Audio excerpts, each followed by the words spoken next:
അവസാനമാകുമ്പോൾ നമ്മളിൽ ഭൂരിഭാഗം ആളുകളുടെയും അവസ്ഥ എന്താണ്? ശമ്പളം കിട്ടി ആദ്യ 10 ദിവസം നമ്മൾ രാജാക്കന്മാരെ പോലെ ജീവിക്കും. 20-ാം തീയതി ആകുമ്പോഴേക്കും ബജറ്റ് പരുങ്ങലിലാകും. 25-ാം തീയതി കഴിഞ്ഞാൽ പിന്നെ കയ്യിൽ പൈസയെ കാണില്ല. അടുത്ത മാസത്തെ ശമ്പളത്തിനായി നമ്മൾ ഇങ്ങനെ കാത്തിരിക്കും. ഒരു സാധാരണ കുടുംബത്തിന്റെ ഏറ്റവും വലിയ തലവേദനയാണ് മാസാവസാനം കയ്യിൽ കാശില്ലാതെ വരുന്നത്. എന്താണ് ഇതിനൊരു പരിഹാരം? നമ്മൾ ചിലപ്പോൾ വിചാരിക്കും ഫിനാൻഷ്യൽ പ്ലാനറെ വെക്കാമെന്ന്, അപ്പോൾ നമ്മുടെ ബജറ്റ് വിചാരിക്കുന്ന പോലെയൊക്കെ ശരിയാകുമെന്ന്, ബാക്കി തുക നമുക്ക് സേവിങ്സ് ആയി കൈ കരുതാമെന്ന്. എന്നാൽ ഒരു ഫിനാൻഷ്യൽ പ്ലാനറെ വെക്കാമെന്ന് വെച്ചാൽ അതിനും നമ്മുടെ കയ്യിൽ നിന്ന് നല്ല ക്യാഷ് ആകും. എന്നാൽ നിങ്ങൾ വിഷമിക്കേണ്ട, നമ്മുടെ ഫോണിലെ AI ഉപയോഗിച്ച് തന്നെ നമ്മുടെ വീട്ടു ചെലവും സേവിങ്സും പ്ലാൻ ചെയ്യാം. ഫോൺ വഴി എങ്ങനെയാണ് ഇതൊക്കെ പ്ലാൻ ചെയ്യുന്നത് എന്ന സംശയം നിങ്ങളിൽ പലർക്കും ഉണ്ടാകും. നമ്മൾ ഇന്നത്തെ വീഡിയോയിലൂടെ നോക്കുന്നത് അതിനെക്കുറിച്ചാണ്. നമ്മുടെ എല്ലാ ഫോണിലും AI ഉണ്ട്. പലരും വിചാരിക്കുന്നത് AI എന്ന് പറഞ്ഞാൽ വലിയ IT കമ്പനികൾക്ക് മാത്രമുള്ളതാണെന്നാണ്. എന്നാൽ അങ്ങനെയല്ല. നമ്മുടെ വീട്ടിലെ അമ്മമാർക്കും വിദ്യാർത്ഥികൾക്കും സാധാരണ ശമ്പളക്കാരനുമൊക്കെ ഒരുപോലെ ഉപയോഗിക്കാൻ പറ്റുന്ന ഒന്നാണ് AI. ഇന്ന് നമ്മൾ പണം എങ്ങനെ സുരക്ഷിതമായി കൈകാര്യം ചെയ്യാമെന്നും മാസാവസാനം സേവിങ്സ് എങ്ങനെയാക്കാമെന്നുമാണ് AI-യിലൂടെ നോക്കുന്നത്. ഇതിനായി നമുക്ക് ആദ്യം ഫോണിന്റെ പ്ലേ സ്റ്റോറിൽ നിന്നോ ആപ്പ് സ്റ്റോറിൽ നിന്നോ ChatGPT അല്ലെങ്കിൽ ഗൂഗിൾ ജെമിനി പോലെയുള്ള സൗജന്യ ആപ്പുകൾ ഡൗൺലോഡ് ചെയ്യണം. ഇനി നിങ്ങൾക്കുണ്ടാകുന്ന അടുത്ത സംശയമാണ് ജെമിനി അല്ലെങ്കിൽ ChatGPTക്ക് മലയാളം അറിയാമോ എന്ന്. AI-യിൽ ഇതൊക്കെ എങ്ങനെ ഇംഗ്ലീഷിൽ പറഞ്ഞ് മനസ്സിലാക്കും എന്ന സംശയം പലർക്കുമുണ്ട്. എന്നാൽ നിങ്ങൾ വിഷമിക്കേണ്ട, ChatGPTക്കും ജെമിനിക്കും മലയാളം അറിയാം. നമ്മുടെ ആവശ്യങ്ങളെല്ലാം ഉൾപ്പെടുത്തി നല്ല ഒരു പ്രോംപ്റ്റ് നമ്മൾ കൊടുക്കണം. ഞാൻ ഇവിടെ എടുത്തിരിക്കുന്നത് ജെമിനിയാണ്. നിങ്ങൾക്ക് ChatGPT ആണ് കംഫർട്ടബിൾ എങ്കിൽ അത് തിരഞ്ഞെടുക്കാം. എന്റെ മാസ സാലറി 25,000 രൂപയാണ്, അതുകൊണ്ട് ഞാൻ അതാണ് വെച്ചിരിക്കുന്നത്. ഇവിടെ നിങ്ങളുടെ മന്ത്ലി സാലറി കൊടുക്കാം. എനിക്ക് വീട്ടുവാടക വരുന്നത് 6,000 രൂപയാണ്, അതും ഞാൻ ഇവിടെ വെച്ചിട്ടുണ്ട്. ഫോൺ റീചാർജ്, വെള്ളം, ഇലക്ട്രിസിറ്റി, അരി, പാൽ, പച്ചക്കറി എന്നിവയ്ക്കായി വേറെയും ചെലവ് എനിക്ക് വരുന്നുണ്ട്, അതും ഞാൻ ഇവിടെ എഴുതിയിട്ടുണ്ട്. ഇതൊക്കെ കഴിഞ്ഞാൽ പൈസ മിച്ചം പിടിക്കാൻ ഒരു ബജറ്റ് പ്ലാൻ ആണ് എനിക്ക് വേണ്ടത്. അത് തരുമോ എന്നാണ് ഞാൻ ചോദിക്കാൻ പോകുന്നത്. ഞാൻ കൊടുക്കുന്ന പ്രോംപ്റ്റ് ഒന്നും കൂടെ വായിക്കാം. എനിക്ക് 25,000 രൂപയാണ് ശമ്പളം, വീട്ടുവാടക 6,000 രൂപയാണ്, ബാക്കി കാര്യങ്ങൾക്ക് ചെലവ് വരുന്നുണ്ട്, പൈസ മിച്ചം പിടിക്കാൻ ഒരു ബജറ്റ് പ്ലാൻ തരുമോ? വളരെ സിമ്പിൾ ആയിട്ടാണ് ഞാൻ ഒരു പ്രോംപ്റ്റ് സെറ്റ് ചെയ്തിരിക്കുന്നത്.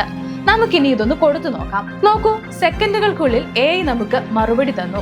അതും വെറുതെ ഒരു കണക്കല്ല, കൃത്യമായ ഒരു കണക്കാണിത്.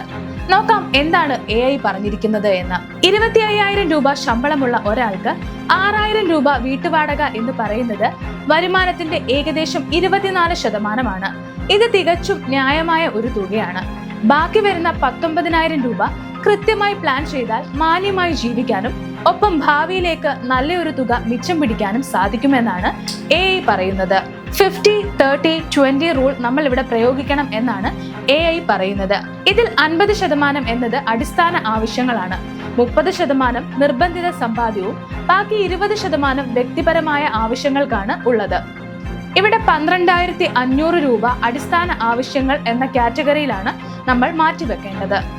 5,000 രൂപ യാത്ര, വസ്ത്രങ്ങൾ, പുറത്തുനിന്നുള്ള ഭക്ഷണം എന്നിവയ്ക്കായി മാറ്റിവെക്കുക.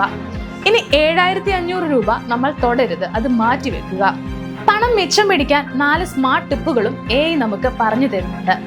ഒന്നാമത്തത്, പണം മാറ്റിവെക്കുന്നത് ആദ്യം ശീലമാക്കുക, ചെലവാക്കൽ രണ്ടാമത് എന്നാണ്.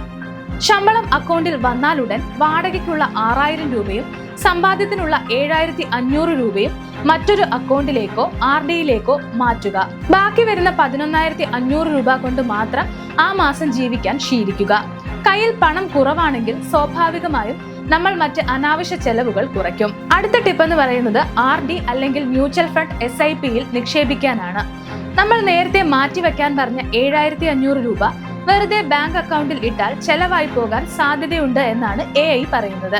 അതുകൊണ്ട് ഒരു 5,000 രൂപ പോസ്റ്റ് ഓഫീസിലോ ബാങ്കിലോ ഒരു RD ആയി തുടങ്ങാം.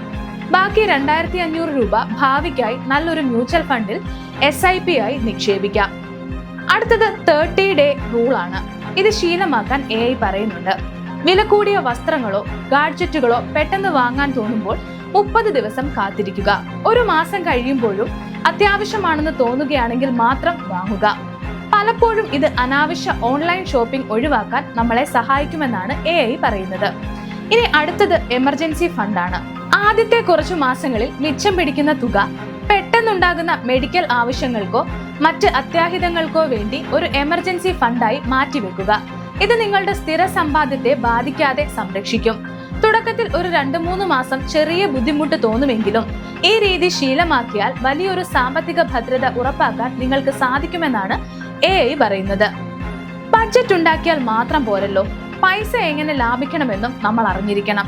ഞാൻ AIയോട് വീണ്ടും ചോദിക്കാൻ പോകുകയാണ്, എന്റെ വീട്ടിലെ ചെലവുകൾ എങ്ങനെ കുറയ്ക്കാം? അത് തന്നെയാണ് എന്റെ പ്രോംപ്റ്റും. AI എനിക്ക് തന്ന ചില അടിപൊളി നിർദ്ദേശങ്ങളാണ് ഇനി പറയാൻ പോകുന്നത്. ഒന്നാമത്തേത് മീൽ പ്ലാനിംഗ് ആണ്. ആഴ്ചയിൽ ഉണ്ടാക്കാൻ പോകുന്ന വിഭവങ്ങൾ മുൻകൂട്ടി പ്ലാൻ ചെയ്യുക. ഇതനുസരിച്ച് മാത്രം സാധനങ്ങൾ വാങ്ങിയാൽ പച്ചക്കറികളും മറ്റ് സാധനങ്ങളും കേടാക്കി കളയുന്നത് ഒഴിവാക്കാമെന്നാണ് AI പറയുന്നത്. അടുത്തത് മൊത്തത്തിൽ സാധനങ്ങൾ വാങ്ങിക്കുക. അരി, പഞ്ചസാര, എണ്ണ, ഡിറ്റർജന്റുകൾ തുടങ്ങിയ കേടുവരാത്ത സാധനങ്ങൾ സൂപ്പർ മാർക്കറ്റുകളിൽ നിന്നോ ഹോൾസെയിൽ കടകളിൽ നിന്നോ മാസത്തിൽ ഒരിക്കൽ മൊത്തമായി വാങ്ങിക്കുക. ദിവസേന ചെറിയ പാക്കറ്റുകൾ വാങ്ങുന്നത് വലിയ നഷ്ടമാണെന്നാണ് AI പറയുന്നത്. അടുത്തത് മാർക്കറ്റിൽ പോകുന്നതാണ്. പച്ചക്കറികളും മീനും വീട്ടിൽ കൊണ്ടുവരുന്നതിൽ നിന്നോ അടുത്തുള്ള ചെറിയ കടകളിൽ നിന്നോ വാങ്ങിക്കുന്നതിനേക്കാൾ ആഴ്ചയിൽ ഒരിക്കൽ വലിയ ലോക്കൽ മാർക്കറ്റിൽ പോയി വാങ്ങിയാൽ 20% മുതൽ 30% വരെ വിലക്കുറവ് കിട്ടും. അടുത്തത് ഒരു അടുക്കളത്തോട്ടം നിർമ്മിക്കാനാണ്. വീടിന്റെ മുറ്റത്തോ ടെറസിലോ ഗ്രോ ബാഗുകളിലാക്കി പച്ചമുളക്, കറിവേപ്പില, ചീര, തക്കാളി, പയറ്, പാവൽ എന്നിവ നട്ടുപിടിപ്പിക്കുക. ഇത് പണം ലാഭിക്കുമെന്ന് മാത്രമല്ല വിഷമില്ലാത്ത ഭക്ഷണം ഉറപ്പാക്കുകയും ചെയ്യും. അടുത്തത് യൂട്ടിലിറ്റി ബില്ലുകൾ കുറയ്ക്കാനും ജെമിനി പ്ലാൻ പറയുന്നുണ്ട്. പഴയ ബൾബുകൾ മാറ്റി LED ബൾബുകളും ട്യൂബുകളും ഉപയോഗിക്കുക. അനാവശ്യമായി ഫാനുകളും ലൈറ്റുകളും ഇടുന്നത് ഒഴിവാക്കുക. മിക്സി, ഫ്രിഡ്ജ്, അയൺ ബോക്സ് എന്നിവ ശരിയായി ഉപയോഗിക്കുക. ഫ്രിഡ്ജിന്റെ ഡോർ അടഞ്ഞു കിടക്കുന്നുണ്ടെന്ന് ഉറപ്പാക്കുക. ചൂടുള്ള സാധനങ്ങൾ നേരിട്ട് ഫ്രിഡ്ജിൽ വെക്കുന്നത് ഒഴിവാക്കുക. വാഷിംഗ് മെഷീനിൽ തുണികൾ പരമാവധി കപ്പാസിറ്റിയിൽ മാത്രം ഒരുമിച്ച് കഴുകുക. 2-3 തുണികൾക്കായി മെഷീൻ ഓൺ ആക്കുന്നത് നല്ലതല്ലെന്നും ജെമിനി പറയുന്നുണ്ട്. ഇനി അടുത്തത് റീചാർജ് പ്ലാനുകൾ പരിശോധിക്കുക എന്നതാണ്. വീട്ടിലെ എല്ലാവരുടെയും മൊബൈൽ പ്ലാനുകളും ഒപ്പം വൈഫൈ കണക്ഷനും ഒന്ന് പരിശോധിക്കുന്നത് നല്ലതായിരിക്കും. ആവശ്യമില്ലാത്ത OTT സബ്സ്ക്രിപ്ഷനുകളും വലിയ ഡേറ്റ പ്ലാനുകളും ഒഴിവാക്കി ചെറിയ പ്ലാനുകളിലേക്ക് മാറുക. ഇനി ജീവിതശൈലിയിൽ മാറ്റങ്ങൾ വരുത്താനും ജെമിനി പറയുന്നുണ്ട്. അതിൽ ആദ്യത്തേത് പുറത്തുനിന്നുള്ള ഭക്ഷണമാണ്. ഹോട്ടൽ ഭക്ഷണവും ഓൺലൈൻ ഫുഡ് ഡെലിവറി ആപ്പുകളും വഴിയുള്ള ഓർഡറുകളും മാസത്തിൽ 1-2 തവണയായി പരിമിതപ്പെടുത്തുക. കുട്ടികൾക്ക് ബേക്കറി പലഹാരങ്ങൾ വാങ്ങി നൽകുന്നതിന് പകരം വീട്ടിൽ തന്നെ ലളിതമായ സ്നാക്കുകൾ ഉണ്ടാക്കി കൊടുക്കുക. അടുത്തത് യാത്രാ ചെലവുകളെ കുറിച്ചാണ്. ഒരേ റൂട്ടിൽ പോകുന്ന സുഹൃത്തുക്കളോടൊപ്പം കാർ പൂളിംഗ് നടത്തുകയോ ചെറിയ ദൂരങ്ങൾക്ക് ബൈക്കോ പൊതുഗതാഗതമോ ഉപയോഗിക്കുക. പെട്രോൾ വില ലാഭിക്കാൻ ഇത് സഹായിക്കുമെന്നാണ് AI പറയുന്നത്. അടുത്തത് ഓൺലൈൻ ഷോപ്പിംഗ് ഓഫറുകളാണ്. വസ്ത്രങ്ങളോ വീട്ടു സാധനങ്ങളോ വാങ്ങുമ്പോൾ ഓഫർ സീസണുകൾക്കായി കാത്തിരിക്കുക. വാങ്ങിക്കുന്നതിന് മുൻപ് വിവിധ ആപ്പുകളിലെ വില താരതമ്യം ചെയ്യുക. ഇനി നമുക്ക് ഏറ്റവും കൂടുതൽ പണം പോകുന്ന ഒന്നാണ് മരുന്ന് വാങ്ങിക്കുന്നത്. അതിനും ജെമിനി പരിഹാരം നൽകുന്നുണ്ട്.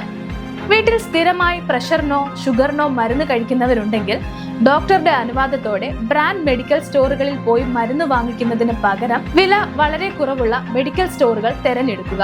ഉദാഹരണത്തിന് കാരുണ്യ ഫാർമസി, ജൻ ഔഷധി കേന്ദ്രങ്ങൾ തിരഞ്ഞെടുക്കാൻ ജെമിനി പറയുന്നുണ്ട്. ഇത് മാസ ബജറ്റിൽ വലിയ ആശ്വാസമുണ്ടാക്കും. എത്ര അടിപൊളിയായിട്ടാണ് AI നമുക്കൊരു മാസത്തെ ബജറ്റ് സെറ്റ് ചെയ്തു തന്നത്.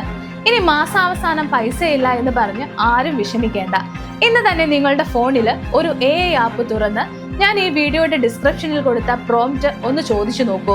എന്നിട്ട് നിങ്ങൾക്ക് മാസ ബജറ്റ് സെറ്റ് ആക്കാൻ പറ്റിയോ, നിങ്ങൾക്കിത് ഉപകാരപ്രദമായോ എന്നും കമന്റ് ചെയ്യുക. ഈ വീഡിയോ നിങ്ങൾക്ക് ഉപകാരപ്രദമായി എന്ന് തോന്നിയാൽ ലൈക്ക് ചെയ്യുക. സാധാരണക്കാരായ നിങ്ങളുടെ കൂട്ടുകാർക്കും കുടുംബാംഗങ്ങൾക്കും ഇത് ഷെയർ ചെയ്യുക.